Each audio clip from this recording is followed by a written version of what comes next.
윤석열 대통령이 어젯밤에 경기 의정부 성모병원을 방문했습니다. 다들 보셨을 텐데 여기가 어떤 병원이냐면 경기 북부 지역에 권역응급의료센터를 운영하고 있는 곳입니다. 이게 지난달 29일에 기자회견을 하면서는 비상진료 체계가 원활하게 가동되고 있다는 자신감을 표명했는데 그 말이 있은 지 6일 만에 정치권을 비판을 의식해졌을까요? 그 평론가님 어떻게 보셨습니까? 저는 뭐 사실은 그 대통령이 너무 늦게 가신 것 같아요. 그러니까 지금 5월 이후에 넉 달 만인가요? 넉 달 만에 지금 병원을 방문하셨는데 우리가 기억하고 있는 기자회견이나 이 국정브리핑에서 대통령이 어떤 모습을 보여주는지 너무 잘 기억하고 있지 않습니까?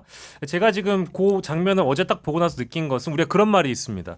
늦었다고 생각했을 때가 가장 늦었었던 거 아니었나. 진짜 빠른 게 아니고 그냥 빠르지 않았던 거죠. 네. 늦었다고 생각하면 늦은 겁니다. 근데 이게 제가 이런 표현을 해도 되는지 모르겠습니다만 어쨌든 표준국어 대사전에 있는 표현이니까 네. 대통령께서 좀 쪽팔리셨던 것 같아요. 왜냐하면 자기 스스로 나는 정치를 너무 잘하는 사람이고 국민을 늘 걱정하는 사람이고 의료 현장에 대해서 늘 걱정했던 사람인데 국민들은 몰라줬는데 이미 들통나 버렸거든요. 사실 기자회견 이후에 언론으로부터 비판받고 여당 정치인들로부터도 비판을 받고 있기 때문에 이거는 빨리 좀 끊어내는 것이 좋겠다라는 생각이 들어서 좀 급한 마음에 방문하신 것 같은데 다시 한번 결론 드리자면 늦었다고 생각했을 때가 가장 늦은 겁니다. 그러니까 그런 부분들을 의식해서인지 대통령실 관계자 워딩으로 전해오는 기사의 내용들을 보면은 여야 대표의 의료기관 방문과는 전혀 상관없이 이전부터 내부적으로 이런 방문을 검토해 왔다 이런 얘기를 하고 있어요. 아니 뭐 윤석열 대통령이 그동안의 의료 대란과 관련해서 너무나도 그 인식 자체가 잘못되어 있다.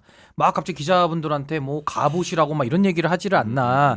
전혀 현실의 심각성을 못 느끼고 있다라는 걸 국민들께 이미 보여줬거든요. 그런 상황 속에서 여전히 대통령실은 지금 고집을 부리고 있는 상황인데 저는 왜 병원에 갔을까? 가만히 생각해 보면은 딴 게 아니라 그냥 욕먹기 싫은 거예요. 그러니까 더 많은 국민들의 지금 비판이 올라오고 있기 때문에 그걸 무마해야겠다라는 의도가 첫 번째 있었고 또 하나는 윤석열 대통령이 굉장히 타인을 많이 의식하는 것 같아요. 질투적으로. 그게 누구냐? 이재명, 한동훈입니다. 맞아요. 이 두 분의 대표 회담 때도 중간에 막 독대하고 있을 때도 막 입장 내고 막 회방 많이 났잖아요. 이번에도 이재명 대표가 어제 고대 안암병원인가요? 맞죠. 그거 네. 공개적으로 갔고 그리고 이제 뭐 한동훈 대표도 비공개로 안 갈 수 있습니까? 안 갈 수가 없으니 갔는데 윤석열 대통령이 저는 그 두 분의 행보를 많이 의식한 그런 행보다. 그러니까 진정성은 1도 없는 거예요. 그냥 정치적으로 보여주기, 정치적으로 때우기만 저는 급한 거다. 저는 그렇게 봅니다. 그 순서를 이렇게 보면은 그러니까 여야 대표 회담이 있었던 날에도 중간에 1시간 지났는데 바로 대통령실에 속보 쳐버리잖아요. 근데 그런 경우도 이례적이고 여야 회담 끝나고 나서 갑자기 국회 개원식 안 갔다고 뉴스를 내버립니다. 그러니까 그거는 여야 대표가 주목받는 것 자체가 싫은 거예요. 이 어떤 전국 주도권의 핵심은 행정부 수반이 내가 거머쥐어야 되는데 여야 회담이 계속 주목을 받으니까 그거를 한번 죄송한데 속된 말로 분탕질 한번 쳐보려고 그런 식으로 했었고 게다가 이번에 병원 방문 역시도 한동훈 이재명 대표가 방문하고 나니까 이거 안 되겠다. 가야 된다. 이제 이런 식으로 여야 회담 이후에 여야 대표들이 계속적으로 정치권에서 주목받는 것 자체가 좀 맞득잖아하는 것 같다는 그런 의심도 좀 들고요. 네, 그렇습니다. 네. 근데 대통령이 가서도 무슨 열린 마음 가지고 이걸 풀어보자라는 의지가 전혀 보이지 않기 때문에 어제도 그 의정부의 병원을 가셨습니다마는 그 의료진들 입장에서는 지금 비상 상황이거든요. 비상을 만든 그 주체가 윤석열 대통령이거든요. 문제 원인자가 와가지고 또 이렇게 확인하고 있으니 병원에서는 얼마나 그게 부담이겠어요, 사실은. 그래서 저는 윤석열 대통령 지금 한가하게 병원들 이렇게 왔다 갔다 할 때가 아니고요.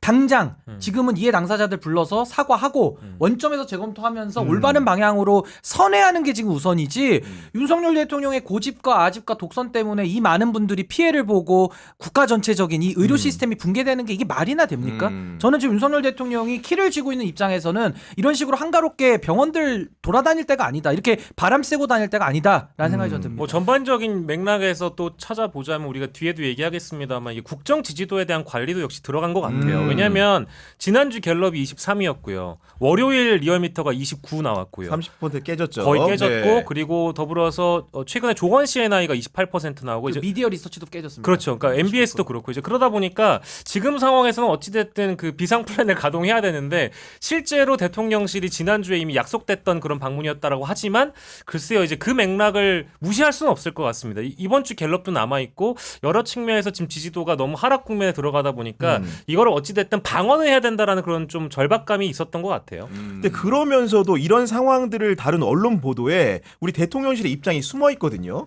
오늘 동아일보 보도를 보다 보니까 응급실이 붕괴돼서 대한민국 의료 체계가 완전히 무너졌다는 거는 거짓말이란 그 내용이 담겨 있어요. 그럼 그 얘기는 뭐냐면 응급실을 방문해서 이렇게 모여주고 있는 거긴 하지만 그 전시적인 의미 이상이 뭐가 있을 것인가. 왜냐하면 이면에는 이런 해설을 내놓고 있다라는 거는 약간 이율 배반적인 측면이 있는 거 아닙니까? 그럼요. 근데 이게 응급실이 붕괴 상황이 아니라는 게 왜 거짓말인지 일단 제가 잘 모르겠고요.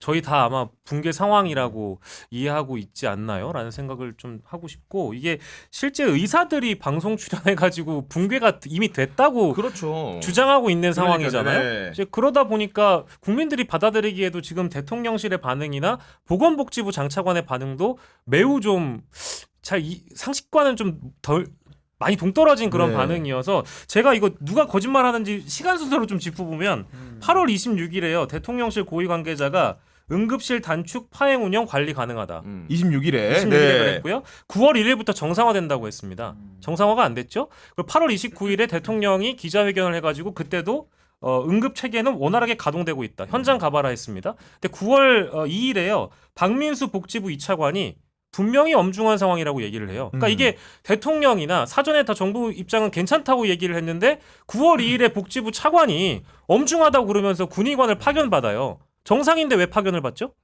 이런 질문은 그렇죠. 가능한 네. 겁니다. 그러니까 지금 응급 체계에 대해서 누가 거짓말하고 있는지는 이미 자명한 상황입니다. 저는 너무 당황했던 게 이대 목동병원도 지금 그 남궁인 그 교수가 교수님이 정부의학과 교수님이 그분이 이제 제일 많이 나오시는 거죠. 많이 하시고 했는데 그 다음 날이었나? 네. 그 다다음 날이었나? 정부 차원에서 이대 목동교도 확인해봤더니 문제 없다, 잘 돌아간다. 그거는 진짜 정말 와, 그러고 나서 지금 어젠가 보니까 이대 목동병 수요일인가 목요일 이제 안 한다 그러더만. 왜 저녁 시간에 뭐 진료를 못했다고 했나 심야에 이렇게 문제가 없다면서 왜 그러냐고. 그러니까 이게 정상 운영된다라고 표현을 하는 게 복지부 차관이 알고 있는 정상과 국민들이 받아들이고 있는 그 정상 운영은 다른 것 달라요. 같아요. 그러니까 응급실은 편의점이 아니잖아요. 편의점에 직원 한 분 있다고 해서 정상 운영된다 우린 얘기할 수 있죠. 근데 응급실은 당직 의사가 한두 명 있다고 해서 정상적으로 돌아가는 게 아니거든요. 그렇죠. 근데 예. 그거를 99% 정상 운영되고 있다라고 차관이 발표를 해버리면 국민들이 그걸 있는 그대로 믿겠습니까? 이런 대목이 잘못됐다는 거예요. 그러니까 대한민국에 의사가 지금 없어서 그런 게 아니라 의료진이 올해 2월까지만 해도 정상 가동되고 있었죠. 물론 이제 필수 의료 문제나 지방 의료 문제 해결하자라는 건 올해 무거운 숙제이기도 했지만은 윤석열 대통령이 무리하게 정책 추진하면서 지금 의료 시스템 다 파탄 낸 거거든요. 붕괴시킨 거거든요.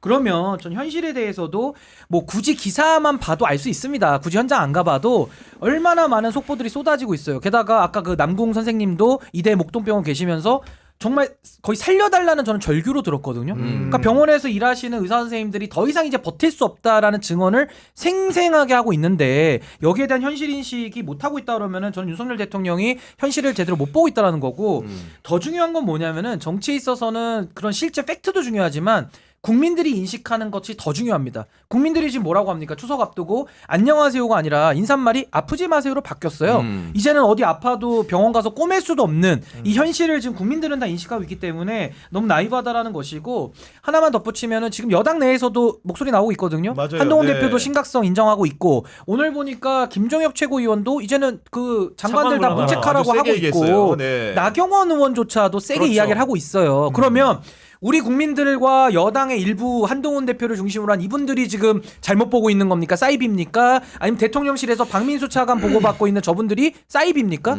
확실히 사이비죠. 용산이 지금. 맞아요. 네. 네, 반국가 세력으로 저는 보여집니다. 그러니까 근데 결국은 지금, 네. 네. 말씀해 주죠. 예. 아니 그러니까 근데 저도 지금 몰랐는데 저희 방송 준비하기 들어온 속보에 따르자면 국민의힘 최고위원인 인요한 최고위원이 그 레전드예요.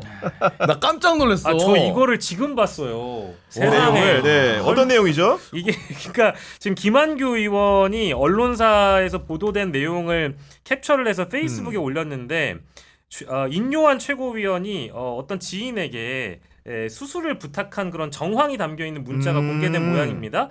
그래서 이제 지인이겠죠. 지인이 대답을 이렇게 하네요. 부탁한 환자 지금 수술 중.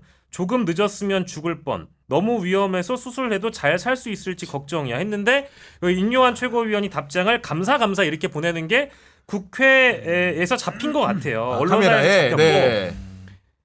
그러니까 이거를 보니까 제가 지금 말이 안 나오네요. 근데 모든 게 그러니까 부탁이네. 이게 모든 더 게. 심각한 건 뭐냐면은 이 사진 찍힌 상황이 또 이 문자 보내 내역을 선택하고 있는 상황이에요. 아, 선택하고 있는 거구나. 이거는 아, 지우려고 했다는 거거든. 지우려고 했구나. 인멸이네, 이거 인멸. 지우려고 했잖아요. 이거 체크를 했구나. 체크를 했죠. 이건 지우려고 했다는 거지 뭐. 그런 의심을 사는 상황인데 예를 들면 이런 거 아닙니까? 또 게다가 정부 인사들이 이런 상황에서 예. 실언을 이어가고 있는 상황이잖아요. 박민수 이차원 같은 경우에는 그 중증 경증 구분에 관련된 내용들에 대해서 언급하는 과정에서 환자 본인이 전화해서 알아볼 수 있는 상황이라는 거는 그 자체가 경증이라 이렇게 말을 한 겁니다. 근데 사실은 의사들 같은 경우에는 메디컬 사인을 알 때 개발로 찾아오더라도 실제 심각한 경우가 상당수거든요. 근데 그럼요. 그런 비전문가적 식견을 가지고 이런 얘기를 하다 보니까 의사 직역에 계신 분들이 굉장히 분노하고 환자들은 더할 나위 없는 거 아닙니까 지금? 곽수산 씨가 저한테 환자라고 하고 제가 119를 할게요. 전화 네. 좀 해주세요.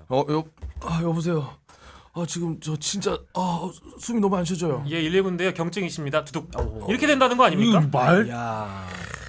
이런 건가요? 그러니까 저는 레전드. 지금 이게 저도 사실 죽다 살 뻔한 경험이 있어가지고 좀 공유를 해드리면 제가 두드러기가 심해가지고요. 그 뭐를 잘못 먹으면 몸에 두드러기가 확 일어나요. 근데 그게 여러분들 생각하시는 일반적인 두드러기가 아니라 아나필락시스 쇼크라고 해가지고 이 호흡기의 점막하고 코의 점막이 부어서 이렇게 확 부어버리면 이제 숨이 멎어요. 그렇죠. 순식간에. 네. 제가 실제로 강릉에 출장을 갔다가 대수롭지 않게 생각하고 그냥 버텼어요. 그때 당시에 이제 시험을 보고 있었던 상황이었기 때문에. 근데 그때 버티고 있다가 그 건물 로비에 나와서 그냥 쓰러져 버리거든요. 야. 제가 참을 수가 없는 겁니다. 그거를 이제 경증인지 아닌지 우리가 판단할 수 없는 거잖아요. 근데 지금 보건복지부가 발표한 자료를 보면 두드러기는 경증 비응급으로 되어 있어요.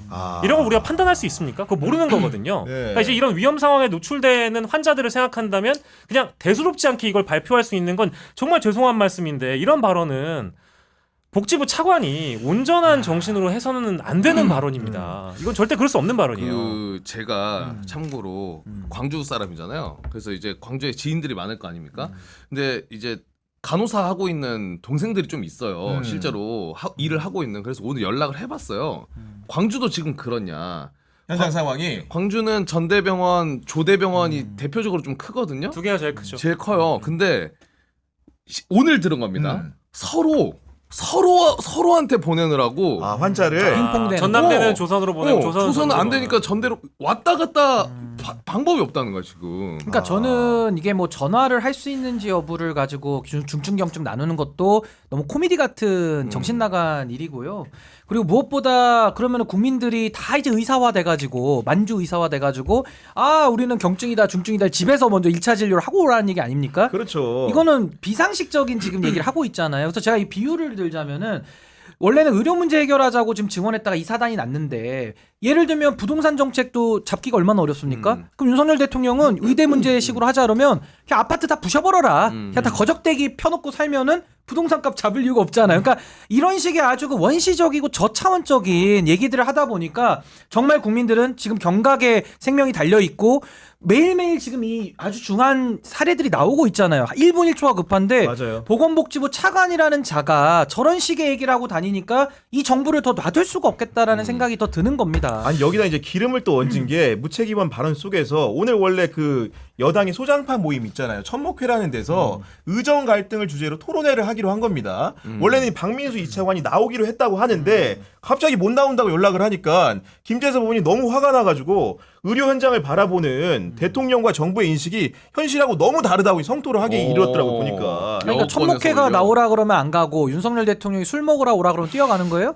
뭐예요 그러면은? 아니 그리고 이건 어떻게 보세요? 이번에 윤석열 대통령이 병원 갔을 때 이 얘기한 것들을 제가 좀 봤는데 여기서 그 보상체 의사들한테 보상체제나 이런 수가 관련된 이야기 많이 했더라고요. 저는 이거 맥을 아예 못 짚고 있는 듯한 느낌이었는데 어때요? 그러니까 이 응급실이 왜 잘 안 돌아가는지 어떤 점이 힘든지 그러면 어떻게 하는 게 좋을 것 같은지를 듣고 얘기가 나왔으면 좋겠는데 업무 강도가 높고 이 필수 의료에 대해서 적절한 보상 체계 마련될 수 있도록 노력하겠다. 이거는 맥이 아예 다른 거 이거는 아니에요? 제가 본질적인 걸 설명드리면 의사 문제는요, 이 필수 의료라고 하는, 그러니까 쉽게 말해서 내외 산소라고 하는데, 뭐 예를 들면 응급실 의사들도 마찬가지입니다. 응급의학과 이분들 보시면요, 밤새서 일을 해야 돼요. 그럼 자기를 갈아서 일을 하는 거거든요. 근데 어처구니 없게도 의료 시스템이 어떻게 돼 있냐면 내외 산소나 이런 응급의료 같은 데는 뼈를 갈아서 일을 해도 대우를 못 받아요. 금전적 보상이 없습니다. 근데 반대로 피부과, 성형외과 이런 쪽은요, 뭐 아마 다 아실 거예요. 지나가면 한 층에도 몇 개씩 있어요. 거기 이제 비급여 진료를 많이 하다 보니까 맞아요. 네. 쉽게 일하고 쉽게 돈을 버는 거거든요. 그러면은 우리가 상식적으로 생각을 해볼 때 이 구조를 안 고치고 그냥 의사 숫자만 2,000명을 뽑으면 이 사람들이 힘든 대로 갑니까? 오히려 더 성형외과 쪽으로 그렇죠. 더 몰릴 수밖에 없는 거고 응급의학과는 더 안 가는 거거든요. 그러니까 이제 와가지고 의료시장 뽀개 놓으니까 한다는 얘기가 그동안 자기들이 거부권 썼던 간호법 또 통과시켜주겠다. 맞아. 이제는 전공의 갈아먹다가 간호사 갈아먹겠다는 얘기밖에 안 돼요. 그래 놓고서 이제 와가지고는 응급실 의사들 고생하니까 뭐 임금 많이 쳐주겠다. 아니 지금 자기 디스크가 터지고 있는데 누가 내 디스크를 돈이랑 바꿔가면서까지 일을 합니까? 그러니까 저는 이 정부의 인식이 너무 천박한 게 사람을 대하는 일이잖아요. 생명을 대하고 의사들도 사람인데 거의 도구나 기계로 보는 거예요. 부품으로.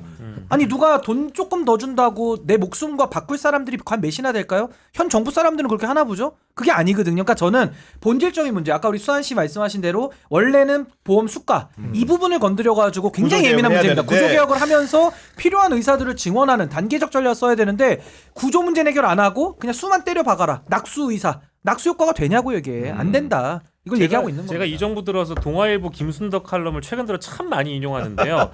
김순덕 기자가 한 말 중에 제 생각이랑 똑같은 게 하나 있습니다. 대통령이 하신 말씀 그대로 옮겨드릴게요. 이제 의대 증원이 마무리된 만큼 개혁의 본질인 지역 필수 의료 살리기에 정책 역량을 집중하겠다.